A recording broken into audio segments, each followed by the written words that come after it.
Hello, my name is Landon Christensen, and I'm here today to discuss the cons of a company going public.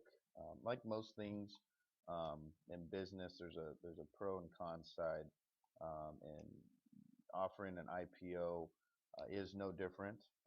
It definitely can benefit certain companies, but there are many reasons why a company should steer away from this option.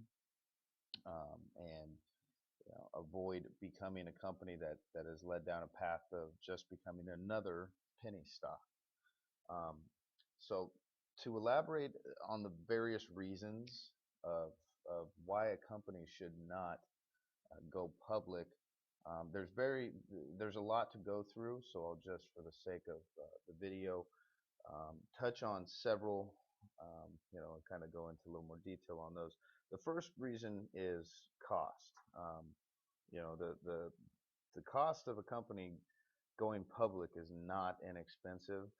It can run anywhere from 250,000 to $1 million, and this is money that you have to put up right up front.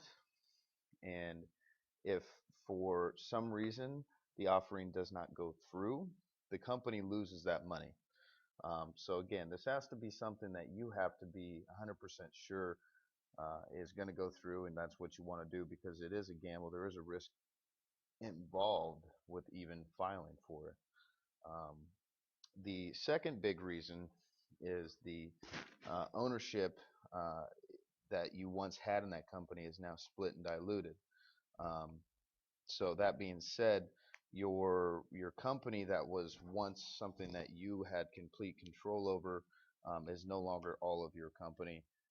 It is now shared with other people who have invested into your company, which kind of leads me into three, which or point number three, which two and three are ultimately connected, and that is just the overall decreased decision making ability that you have with your company because of the shareholders, because of the people who have invested in your company.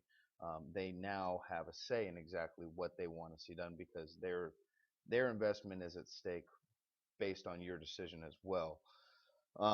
Feeding off of that, there's been a study done by Shea Bernstein, a Stanford graduate school, grad, a Stanford student that graduated the Stanford School of Business. He took and analyzed patent data from 1,500 U.S. technology firms that either went public or intended to go public or stayed private. After examining the nearly 40,000 patents that were awarded to these companies, the two groups that were similar in size and age, um, they were distinctively separated because while the patents were similar in number, the public companies' patents were considerably lower in quality, and that is something that speaks to the level of involvement, I think, on a very, very on an ownership level, on a very grassroots level, when you have your company being managed and decisions being made by people who aren't necessarily involved with the day-to-day business and have their finger on the pulse of what's going on, it can adversely affect your business because they're not the ones who really are looking out for the best interest.